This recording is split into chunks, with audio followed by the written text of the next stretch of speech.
Hi, എല്ലാവർക്കും നമസ്കാരം. എൻ്റെ പേര് ജോസഫ് അന്നംകുട്ടി ജോസ്. ഏകദേശം ഒരാഴ്ച മുമ്പ് ഒരു വാർത്ത നമ്മളെല്ലാവരും ഞെട്ടിച്ചു. തിരുവനന്തപുരത്ത് നന്ദൻകോട് എന്ന സ്ഥലത്ത് എൻ്റെ പ്രായത്തിലുള്ള ഒരു ചെറുപ്പക്കാരൻ സ്വന്തം അച്ഛനെയും അമ്മയെയും പെങ്ങളെയും ഒരു ആന്റിയെയും കൊന്നുകളഞ്ഞു. അവനെ പിന്നീട് പോലീസ് അറസ്റ്റ് ചെയ്തു. അതിനുശേഷം ഒത്തിരി ഇന്റർപ്രിട്ടേഷൻസ് വന്നു. പയ്യന് മാനസികമായ പ്രശ്നങ്ങളുണ്ടെന്ന് പറഞ്ഞു. ചാത്തൻ സേവയാണെന്ന് ഡിസ്കഷൻസ് വന്നു.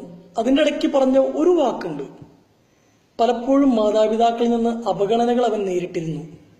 എന്നെ സ്ട്രൈക്ക് ചെയ്തത് ഈ വാക്ക് മാത്രമാണ്. അതുകൊണ്ട് ഇന്ന് ഞാൻ സംസാരിക്കാൻ ആഗ്രഹിക്കുന്നത് മാതാപിതാക്കളോടാണ്.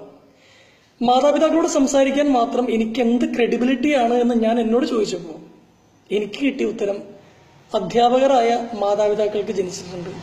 പിന്നെ ഞാൻ വായിച്ചറിഞ്ഞ ഒരുപാട് പുസ്തകങ്ങൾ.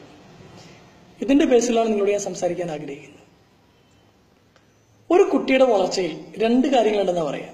ഒന്ന് ബുദ്ധിപരമായ വളർച്ചയും, രണ്ട് മാനസികമായ വളർച്ചയും. നിങ്ങൾ നിങ്ങളുടെ മക്കളെ ഏറ്റവും നല്ല വിദ്യാലയത്തിലേക്ക് വിടുന്നതും ട്യൂഷൻ ക്ലാസ്സിലേക്ക് വിടുന്നതും നല്ല പാഠപുസ്തകങ്ങൾ വാങ്ങിച്ചു കൊടുക്കുന്നതും രാത്രി കട്ടൻ കാപ്പി തിളപ്പിച്ചു കൊടുത്ത് കൂടെ ഇരുന്ന് പഠിക്കടാ എന്ന് പറയുന്നതും അവന്റെ ബുദ്ധി വളരാനാണ്. അവന്റെ മനസ്സിന്റെ വളർച്ചയ്ക്ക് വേണ്ടി നിങ്ങൾ എന്തൊക്കെ ചെയ്യുന്നുണ്ട്? എന്താണ് മനസ്സിന്റെ വളർച്ച?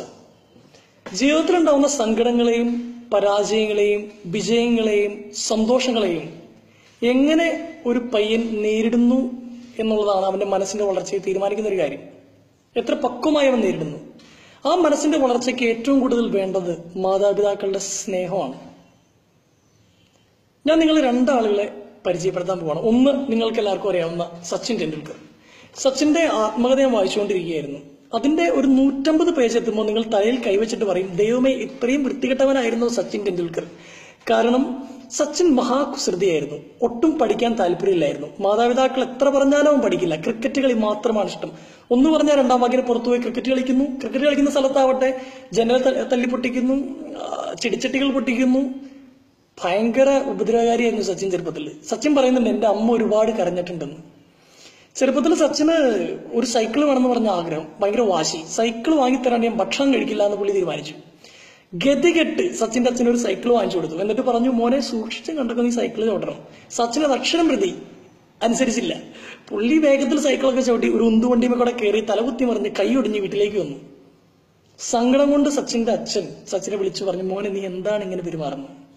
എന്നിട്ട് സച്ചിന്റെ അച്ഛൻ പറഞ്ഞൊരു വാചകമുണ്ട്. അത് നിങ്ങൾ മാതാപിതാക്കൾ നിങ്ങളുടെ മക്കളെ ചേർത്ത് നിർത്തി പറയണമെന്ന് എനിക്ക് തോന്നുന്നു. സച്ചിന്റെ അച്ഛനെന്ന് പറഞ്ഞതാണ്, മോനെ സച്ചിൻ, ലോകത്ത് ഏതൊരു കാലത്തും സച്ചിൻ ടെണ്ടുൽക്കർ നല്ലൊരു ക്രിക്കറ്റ് കളിക്കാരനാണ് എന്ന് ലോകം പറഞ്ഞു കേൾക്കുന്നതിനേക്കാൾ അച്ഛനിഷ്ടം സച്ചിൻ നല്ലൊരു മനുഷ്യനാണെന്ന് ലോകം പറഞ്ഞു കേൾക്കുന്നതിലാണ്. എന്തൊക്കെ നേടിയാലും ക്യാരക്ടർ പോയാൽ നീ ഒന്നുമല്ല. സച്ചിൻ പറയുന്നുണ്ട്, എന്റെ ജീവിതത്തെ മാറ്റിമറിച്ച സംഭവം അതാണ്. ആ വാചകങ്ങളാണ്. 22 വർഷക്കാലം ആ മനുഷ്യൻ ക്രിക്കറ്റ് കളിച്ചു. ഇന്ന് വരെ ഒരു സ്ഥലത്തും ഒരു ചീത്തപ്പേര് പോലും ഉണ്ടാക്കിയിട്ടില്ല. ലോകം മുഴുവൻ ആരാധിക്കുന്ന ക്രിക്കറ്റ് കളിക്കാരുടെ നമ്പർ എടുക്കുകയാണെങ്കിൽ ഏറ്റവും ആദ്യം വരുന്ന ഒരു പക്ഷേ ഈ മനുഷ്യന്റെ പേരായിരിക്കും. വിവിധ മതങ്ങളാൽ സമ്പന്നമായ ഈ ഇന്ത്യ മഹാരാജ്യം ദൈവമെന്ന് സ്നേഹത്തോടെ വിളിച്ചത് അദ്ദേഹത്തെ മാത്രമാണ്. എന്തുകൊണ്ടാണ്? കളിക്കളത്തിനകത്തും പുറത്തും അദ്ദേഹം നല്ല മനുഷ്യനായിരുന്നു. ആ നല്ല മനുഷ്യനാകാനുള്ള പ്രേരണ കിട്ടിയത് സ്വന്തം അച്ഛനിൽ നിന്നാണ്. അതാണ് സച്ചിന്റെ കഥ. ഇനി രണ്ടാമത് നിങ്ങളെ പരിചയപ്പെടുന്ന അജ്മൽ കസബ്. മുംബൈ ഭീകരാക്രമണത്തിൽ ഏറ്റവും കൂടുതൽ ആളുകളെ വെടിവെച്ചു കൊന്ന ചെറുപ്പക്കാരനായ പയ്യൻ. അദ്ദേഹത്തെക്കുറിച്ച് റോമൽ റോഡ്രിഗസ് എന്നൊരു മനുഷ്യൻ പാകിസ്ഥാനിൽ പോയി മാതാപിതാക്കളെയും അയൽവക്കക്കാരെയൊക്കെ ഇന്റർവ്യൂ ചെയ്ത ഒരു പുസ്തകം എഴുതിയതാണിത്, കസബ് ഫേസ് ഓഫ് 9/11 എന്നുള്ളത്. ഇതിൽ പറയുന്നത്, കസബ് അധികം ശ്രദ്ധ കിട്ടാതെ പോയൊരു മകനാണ് മാതാപിതാക്കളുടെ. അവന് പെങ്ങന്മാരും അനിയനും ചേട്ടനും ഒക്കെ ഉണ്ട്. പക്ഷെ അധികം ശ്രദ്ധിക്കപ്പെടാതെ പോയൊരു മകനാണ്.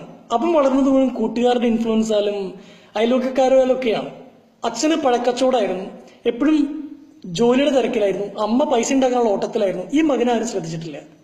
ഇവൻ കൂട്ടൊക്കെ കൂടി ഇങ്ങനെ നടന്നു. ഒരു ദിവസം പൈസ ഉണ്ടാക്കാൻ വേണ്ടി ഇവന് ഒരു കടയിൽ കയറി ഒരു സാധനം മോഷ്ടിക്കാൻ തീരുമാനിച്ചു. ഒരാൾ അവന്റെ കൈമ കയറി പിടിച്ചു. എന്ത് തെമ്മാടിത്തര കാണിക്കണമെന്ന് ചോദിച്ചു. അപ്പൊ ഇവൻ പറഞ്ഞു, എന്റെ വീട്ടിൽ പൈസ ഇല്ല, എനിക്ക് ജീവിക്കണം, ഇങ്ങനെയൊക്കെ പറഞ്ഞപ്പോ അയാൾ പറഞ്ഞു, നീ എന്നാ എന്റെ കൂടെ കൂട്, നിനക്ക് 3 നേരം ഭക്ഷണം തരാം, വീട്ടിലേക്കുള്ള പൈസയും തരാം, എഡ്യൂക്കേഷനും തരാമെന്ന് പറഞ്ഞു. താലിബാൻ തീവ്രവാദ സംഘടന നേതാവായിരുന്നു. പിന്നീട് ചെറുപ്പക്കാരനെ 15-16 വയസ്സിൽ ഈ കൊച്ചു കസബിനെ വളർത്തിയത് തീവ്രവാദികളാണ്. അവനെ കണക്ക് പഠിപ്പിക്കുന്നത് എങ്ങനെയാണെന്നറിയോ? 100 ഇന്ത്യക്കാരുള്ള സ്ഥലത്ത് ഒരു പാകിസ്ഥാൻകാരൻ ബോംബിടുന്നു, 5 പേര് മരിക്കുന്നു, ബാക്കി എത്ര? 95. ഇങ്ങനെ അവൻ കണക്ക് പഠിച്ച് പിന്നീട് ഒരാടിനെ എങ്ങനെ കഴുത്തെടുത്ത് കൊല്ലാം. ആ കൊച്ചന്റെ മനസ്സിനെ മുഴുവൻ രൂപീകരിക്കുന്ന അവന്റെ സുഹൃത്തുക്കളെന്ന് വ്യാജന അവന്റെ കൂടെയുള്ള തീവ്രവാദികളാണ്. അജ്മൽ കസബ് മുംബൈയിൽ ആളുകളെ വെടിവെച്ചു കൊല്ലുന്ന വീഡിയോ ഫുട്ടേജ് കണ്ടാൽ നിങ്ങൾ ഞെട്ടും. ചിരിച്ചുകൊണ്ട് അവനാ ചെയ്യുന്നത്. അവന്റെ വിചാരം അവനെന്തോ വലിയ കാര്യം ചെയ്യാമെന്നാണ്.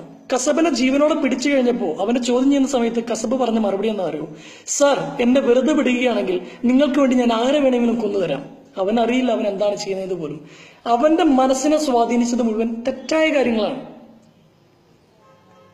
നിങ്ങളുടെ മക്കൾ ഒരു കസബായി തീരണോ ഒരു സച്ചിനായി മാറണോ എന്ന് തീരുമാനിക്കാനുള്ള കഴിവ് നിങ്ങളിലാണ്. നിങ്ങളാണ് തീരുമാനിക്കേണ്ടത്. ഇന്ന് ഒരുപാട് ചെറുപ്പക്കാരികളും കുട്ടികളും ഉണ്ട് മാതാപിതാക്കളോട് ഒരു കാര്യം തുറന്നു പറയാൻ ധൈര്യമില്ലാത്തവർ. നിങ്ങളിൽ എത്ര മക്കൾ പറയും, നെഞ്ചി കൈവച്ചിട്ട് പറയും, എന്ത് പരാജയം വന്നോട്ടെ, സങ്കടം വന്നോട്ടെ, എനിക്ക് എന്റെ അച്ഛനും അമ്മയുണ്ട്. എത്ര പേര് പറയും? ഞാൻ ഈ അടുത്തിടയ്ക്ക് ഒരു സ്ഥലത്ത് ക്ലാസ്സിന് പോയപ്പോൾ ഒരു പെൺകൊച്ച് ഓടി വന്ന് എന്റെ അടുത്ത് എന്റെ കാറിൽ മുട്ടിയിട്ട് പറഞ്ഞു, സാറേ പോവല്ലേ, എനിക്കൊരു കാര്യം സംസാരിക്കാനുണ്ടെന്ന് പറഞ്ഞു. അവൾ സംസാരിച്ചത് അവൾക്കൊരു കുട്ടിയായിട്ട് പ്രണയം ഉണ്ടായിരുന്നു, ഒരു പയ്യനായിട്ട്. അവൻ പിന്നാലെ നടന്ന് ശല്യപ്പെടുത്തി അവസാനം പ്രണയത്തിലായതാണ്. ഒടുവിൽ ഇവൻ പറഞ്ഞ സ്ഥലങ്ങളെല്ലാം ഇവള് പോയി. അവന് അവളുടെ ശരീരത്തോട് മാത്രമായിരുന്നു സ്നേഹം. കൊച്ചുകുട്ടിയാണ്, 10ാം ക്ലാസ്സിൽ പഠിക്കുന്നത്. 1 വർഷത്തോളം കാലം ഈ സങ്കടം ഈ കൊച്ചുള്ളിൽ ഒതുക്കി. അവള് പഠനത്തിൽ ഒന്നാം സ്ഥാനത്തായിരുന്നു, ഏറ്റവും താഴത്തോട്ട് വന്നു. ആ കൊച്ച് എന്റെ അടുത്ത് ഇതുപോലെ ഏറ്റു പറഞ്ഞ കരയാണ്, വിതുമ്പിക്കരയാണ്. ഞാൻ അവളോട് ചോദിച്ചു, നീ നിന്റെ അച്ഛനോടും അമ്മയോടും പറഞ്ഞില്ലേ? അമ്മയോട് പറഞ്ഞാൽ അമ്മ ഇങ്ങനെ കരയേ ചെയ്യത്തുള്ളൂ. ഇതങ്ങ് അച്ഛൻ അറിഞ്ഞ അച്ഛൻ അമ്മയെ പിടിച്ചിരിക്കും. നിങ്ങളുടെ മക്കൾക്ക് നിങ്ങൾ മാപ്പ് കൊടുത്തില്ലെങ്കിൽ പിന്നെ ഈ ലോകത്ത് ആരാണ് മാപ്പ് കൊടുക്കുന്നത്? എനിക്ക് തോന്നുന്നു സ്നേഹം കൊണ്ട് വിരിച്ചു പിടിച്ച കരങ്ങൾ എപ്പോഴും നിങ്ങളുടെ കയ്യിലുണ്ടായിരിക്കണം. എന്ത് സങ്കടങ്ങൾ വന്നാലും മോനെ മോളെ കം ബാക്ക് ടു us എന്ന് പറയുന്ന സ്നേഹത്തിന്റെ വലിയ അടയാളമായിട്ട് നിങ്ങൾ ഉണ്ടാവണം. വാതിൽ എന്നൊരു പുസ്തകമുണ്ട്. ഇതിന്റെ സെൻട്രൽ തീം ഇതാണ്. പണ്ട് ഈ ആട്ടിടയന്മാർ ആടുകളെ വെച്ച് നടക്കുമ്പോൾ ഇവര് പ്രത്യേകിച്ച് അവരെ കൊണ്ടിടാനുള്ള സ്ഥലമൊന്നുമില്ല. അപ്പൊ ഒരു ഗുഹയിലേക്ക് തള്ളിക്കയറ്റും എല്ലാ ആടുകളെയും. എന്നിട്ട് ഈ വാതിൽ അടയ്ക്കാൻ പറ്റില്ല ഗുഹയുടെ. അപ്പൊ ഈ ആട്ടിടയന്മാർ ചെയ്യുന്ന കാര്യം, ഈ ഗുഹയുടെ വാതിലിന് വട്ടം കിടക്കും. ഈ വട്ടം കിടന്നുള്ള ഗുണം, ഈ ആടുകൾക്ക് പുറത്തെ ശബ്ദങ്ങളും ആകർഷങ്ങളൊക്കെ കേട്ട് പുറത്തു പോകണമെങ്കിൽ ഈ ആട്ടിടയെ ചവിട്ടാണ്ട് എഴുന്നേക്കാൻ പറ്റില്ല. പുറത്തുനിന്നൊരു സിംഹമോ പുലിയോ ആക്രമിക്കാൻ വരികയാണെങ്കിൽ ഈ ആട്ടിടയെ ചവിട്ടാണ്ട് എഴുന്നേക്കാൻ പറ്റില്ല. ആട്ടിടയൻ ഉണരും, ആടുകളെ പ്രൊട്ടക്ട് ചെയ്യും.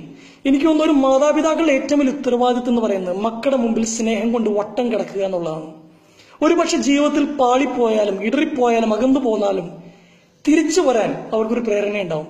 ഒരു തെറ്റിലേക്ക് കാലെടുത്ത് വെക്കുമ്പോൾ, ദൈവമേ, എന്റെ അപ്പനെ അമ്മയും അവരുടെ സ്നേഹത്തെ ചവിട്ടിയിട്ടാണല്ലോ ഞാൻ പോകുന്നത് എന്നൊരു ചിന്ത അവരുടെ മനസ്സിലുണ്ടാവും. എന്തൊക്കെ സാഹചര്യങ്ങളും നിങ്ങളുടെ മക്കൾക്ക് ഉണ്ടാക്കി കൊടുത്താലും എല്ലാം തുറന്നു പറയാനുള്ള ഒരു സ്വാതന്ത്ര്യം, ഒരുമിച്ച് സംസാരിക്കാനുള്ള സ്വാതന്ത്ര്യം നിങ്ങൾ കൊടുക്കുന്നില്ലെങ്കിൽ നിങ്ങളൊന്നും കൊടുക്കുന്നില്ലെന്ന് അതിന്റെ അർത്ഥം. ഒരുപാട് പിള്ളേരുണ്ട്. ഇന്നിപ്പോ ഈ വീഡിയോ ഒക്കെ വൈറലായതുകൊണ്ട് കുറെ പിള്ളേരും ചെറുപ്പക്കാരൊക്കെ എന്റെ അടുത്ത് വന്ന് സംസാരിക്കുന്നുണ്ട്.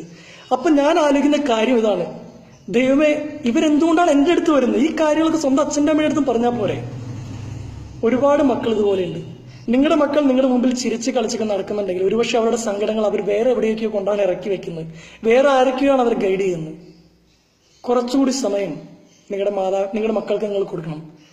സ്നേഹം കൊണ്ട് വട്ടം കിടക്കുന്ന ഒരച്ഛനോ അമ്മയെ മാറണം. നിങ്ങളുടെ മക്കളിൽ നിന്ന് നാളെ ഒരു മലാലയോ ഒരു സച്ചിനോ ഒരു നല്ല മനുഷ്യനോ രൂപപ്പെടണം. സ്നേഹം കൊണ്ട് വട്ടം കിടക്കാൻ നിങ്ങൾക്ക് എല്ലാവർക്കും സാധിക്കട്ടെ എന്ന് ഞാൻ ആശംസിക്കുന്നു. God bless you all. Thank you.